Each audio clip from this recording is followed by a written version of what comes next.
Is humanity the universe's consciousness, or its very conscience? It's a fun idea to entertain, and apparently quite a few people have dedicated some thought to this. I wouldn't be surprised if even some cults have been based on this idea.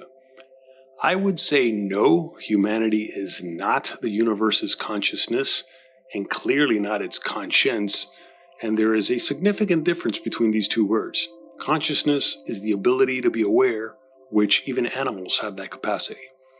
However, having a conscience is awareness of what is morally right and wrong, which not many animals have developed. And even some humans, such as psychopaths, are neurologically incapable of feeling any remorse or empathy, though they are aware of what is right or wrong, and definitely what is legal or illegal, but that doesn't stop them from committing the crimes that they commit. And I'm willing to bet that humanity is not the universe's consciousness or conscience, because there is no irrefutable, conclusive evidence for it. How could you even test for it? Just because it could be argued that humans have consciousness and we're a byproduct of the universe, that does not mean that the universe is conscious, and much less that the universe as a whole cares about our planet, let alone the incalculable suffering so many of us have gone through. However, it's interesting some of the people who would say that yes, humanity is how the universe figures itself out. For example, Carl Sagan, one of science's most famous writers and influencers, said this on one of his shows. The cosmos is also within us. We're made of star stuff. We are a way for the cosmos to know itself. But if humanity is how the universe figures itself out, that's kind of scary. Is the universe so inherently violent, angry, and downright stupid that it needed to inflict so much suffering on itself through genocides like the Holocaust, thousands of years of human slavery, 2 major world wars, and countless others, not to mention all the violent crime, poverty, and overall barbarities that humans have caused upon each other and other animals, just to know itself? If there's one lesson I've learned from surviving in this universe, is to filter out the falsehoods. And I'm not saying Carl Sagan was full of shit. Hardly. I greatly admire this man's life's work, especially this famous speech of his, The Pale Blue Dot, which I've linked down below. But no matter how intelligent some people like him are, no one will ever know everything. Which is why rubes on YouTube like me cannot afford to believe everything other people say either. Speaking of YouTube, thanks to all the new subscribers that have finally put me over the 100 count. If any of you are watching, I hope you get some value out of this video. And for anyone interested in purchasing this illustration of mine, please check out the links below for the original art or merchandise I have available.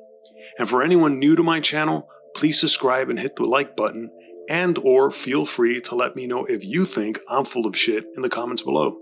After all, what I want to achieve with this channel, aside from shamelessly hawking my wares and selling my art, the real value I want to deliver to viewers is information that helps people filter out the subtle and even obvious lies that too many people fall for that keep us from making the most out of our lives.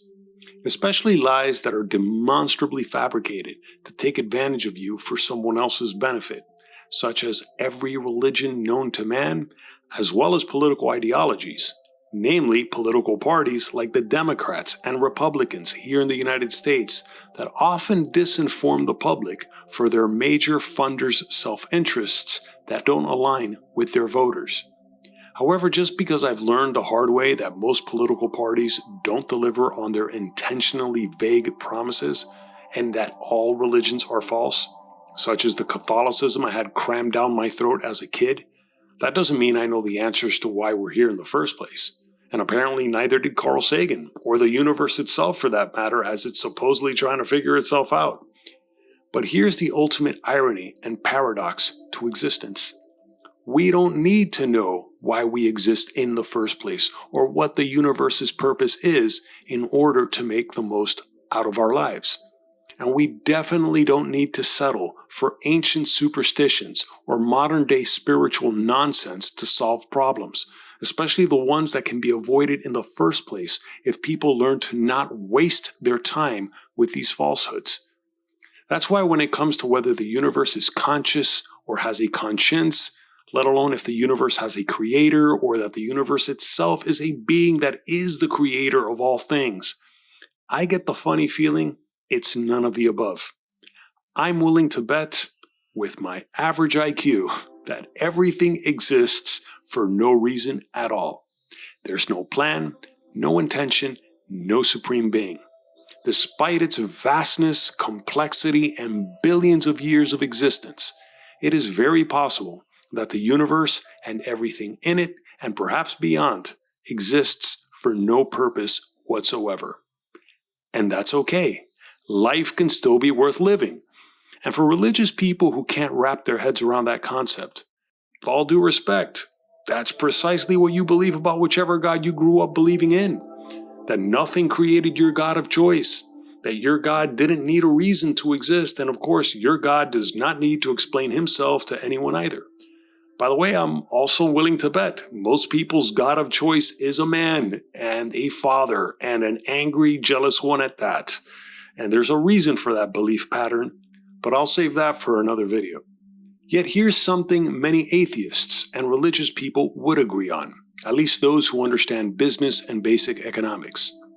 Spontaneous order. Spontaneous order is the emergence of order out of seeming chaos. And in economics, spontaneous order is described as an equilibrium behavior among self-interested individuals, which is most likely to evolve and survive, obeying the natural selection process of survival of the likeliest. When it comes to economic theories, especially ones that have proven to lift billions out of poverty, such as free market capitalism, versus the ones that consistently prove to be predictably dismal failures by killing millions of its own people through starvation, such as communism, spontaneous order in the free market system is the polar opposite of communistic central planning. And it's apparently a very real thing that can even be observed in nature. Just like a flock of birds or a school of fish don't need to have one leader or plan, but order and direction arises from the group, this is probably how not only the universe, but all of existence functions. The order we see and the perfection people claim there is to it, or that the universe has a consciousness, that's all an illusion. I don't mean an illusion like a magic trick, or that nothing really matters and you can jump off a 50-story building with no consequences. No, reality is real. The illusions I'm talking about are, for example, the Earth seeming flat and still when it's actually round and spinning at about 1,000 miles an hour and orbiting the Sun at a further neck-breaking speed of about 67,000 miles per hour. And by thinking about concepts such as spontaneous order, this is where atheists and many religious conservatives arrive at the same conclusion of accepting that everything can come from nothing, though nothing is probably not the most accurate word. It's apparently something, just not something we can wrap our heads around. But just because we can't wrap our heads around it doesn't mean we should settle for religious myths that make a poor attempt at explaining reality, usually without any evidence. Especially when it comes to the indifference and randomness of matter and energy, where we mistakenly see patterns and meaning where there are none. This is how our instincts can betray us and cause so many of the societal problems we could avoid in the first place if we did a better job of assessing reality for what it is and how to improve it for all of us. And one way we could avoid the confusion and the ensuing problems they cause is by insisting on evidence whenever anyone makes a claim such as humanity being the universe's consciousness or its very conscience. This is important to understand if we ever want to solve the persistent problems we face as humanity as we continue living in this universe, which has shown us no evidence of having any consciousness, let alone any concern or empathy for what happens to us on this earth. But guess who does care about what happens to us on this planet? We do, or at least those of us who value their existence and their conscience, which is why we need to do a better job of understanding reality for what it is, and not for what we magically hope it to be if we are to give any meaningful purpose to our place in this universe. If I got anything wrong in this video, please let me know in the comments below. But if you enjoyed this video, please give it a like, subscribe to the channel, hit the notification bell for upcoming videos, and check out the links below for my original art and merchandise. And thanks for watching.